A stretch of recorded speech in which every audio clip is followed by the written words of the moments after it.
አለይኩም ወራህመቱላሂ ወበረካቱ። ውድና የተከበራችሁ ቤተሰቦቼ እንዴት ናችሁ? ሰላም ናችሁ ወይ? አልሐምዱሊላህ እኔ ሰላም ነኝ። እንዴት ይዟችኋል የረመዳን ስራ?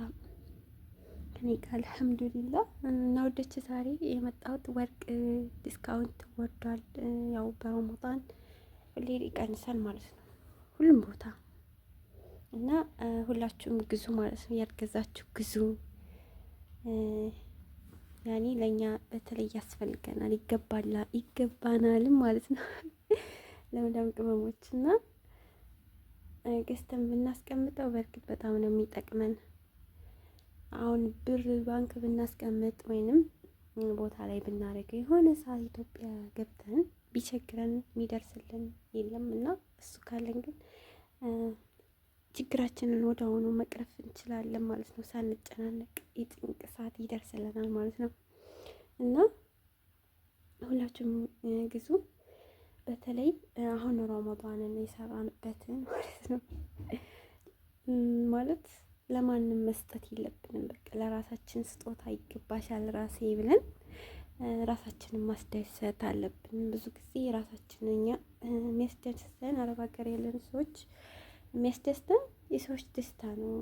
ብዙ ጊዜ እኔ በእርግጥ ያስደስታል የሰው ደስታ፣ ግን ምን ያክል ነው ራሳችንስ የምናስደስታት ነፍሳችንን የሚለው ግን ያን ያክል አይደለም። ብዙዎቻችን ራሳችንን ያን ያክል አይደለንም እና ራሳችንን መውደድ ራሳችንን መንከባከብ አለብን ማለት ነው። ያኔ ራሳችንን ስንወድ ነው ሰዎችም እኛም ሊወዱን የሚችሉ። ለራሳችን ቦታ መስጠት አለብን። ያኔ ራሳችንን በደንብ መንከባከብ አለብን ብዬ ነው እኔ የማስበውና እንደዚህ በረመዳን ብዙ ውጣ ውረድ ያለፍንበትን ስጦታ ለራሳችን መግዛት አለብን ማለት ነው ውዶች። እና ሁላችሁም ግዙ። እኔ አሁን በፊት ምንም አይመስለኝም ነበር ወርቅ ያኔ እንደዚህ ነው ምናምን ይላሉ እና ያኔ በቃ እገዛለሁ ምናምን እላለሁ ግን እንትን አይለኝም እና አሁን በቃ አልሐምዱሊላህ ገዝቻለሁ። አሁን ደግሞ እገዛለሁ ኢንሻአላህ ብያለሁ ማለት ነው።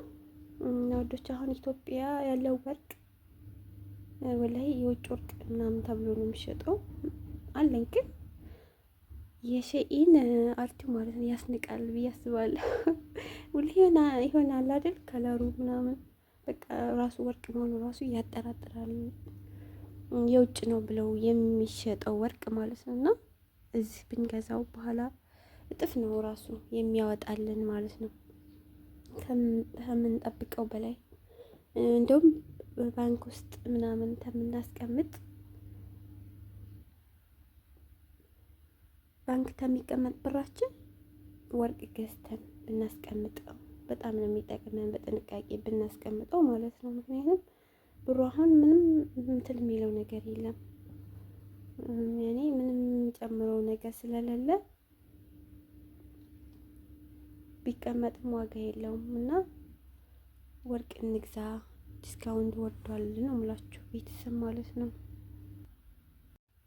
እና ውዶች ተቋረጠ እና ሁላችሁም ግዙ ለማለት ያክል ነው። አሁን መዳም ቤት ነን፣ እንዴት መግዛት እንችላለን ማለት በእርግጥ አሁን ረመዳን ስለሆነ መዳም ላትፈቅድልን ትችላለች፣ የምትፈቅድላችሁም ልትኖር ትችላለች እና ያው ኦንላይንም መግዛት ይቻላል። በእርግጥ ኦንላይን ወርቅ ግዙ ማለት ያው ትንሽ ይከብዳል፣ ግን ሁሉም ማለት አይደለም። ምርጥ ታማኝ ልጆች አሉ። ያን ታስመጣችሁ በኋላ ፈቱራችሁ እናስቀምጣላችሁ። ከዛም እናንተ በሚመቻችሁ ሰዓት ሱቅ ሄዳችሁ ማስለካት ትችላላችሁ ማለት ነው እና ያው ይጠቅመናል ወደፊት ብንታመም እንዳልኳችሁ እሱ ነው ፈጥኖ የሚደርስልን። እንዴት ጓደኛዬ ነበረች እና ምንም ብር የላትም ነበር እና ወደዚህ መምጣት አሰበች። ከዛ ምንም ያኔ እንትን ሲላት እሱን ሸጠችው ማለት ነው። ሽጣው በቃ የፈለገችውን ነገር አድርጋ መጣች ማለት ክፉ ቀን ደረሰላ ማለት ነው። ያው የሰው ልጅ የሚሆነው ነገር አይታወቅም። ያሁኑን አይደለም ማየት ያለብን፣ ወደፊት ምን እንደሚያጋጥመን አላህ ሱብሃነሁ ወተዓላ ብቻ ነው የሚያውቀው እና ከመጥፎ ነገር አላህ ሱብሃነሁ ወተዓላ ይጠብቃችሁ ውድ እህቶቼ፣ አብሽሩልኝ። አብረን ወደፊት እላችኋለሁኝ። ያው ሸር በማድረግ ሰብስክራይብ በማድረግ እንዲሁም ላይክ በማድረግ አስተያየትም ካላችሁ እቀበላለሁ። ያው አዲስም ከመሆኔ አንጻር ማለት ነው። ኮሜንት ጻፉልኝ እላችኋለሁ ውድ እህቶቼ። በተረፈ አብሽሩልኝ። ሁላችሁንም ስለምታበረታቱኝ ከልቤ አመሰግናለሁኝ ውድ እህቶቼ ማለት ነው።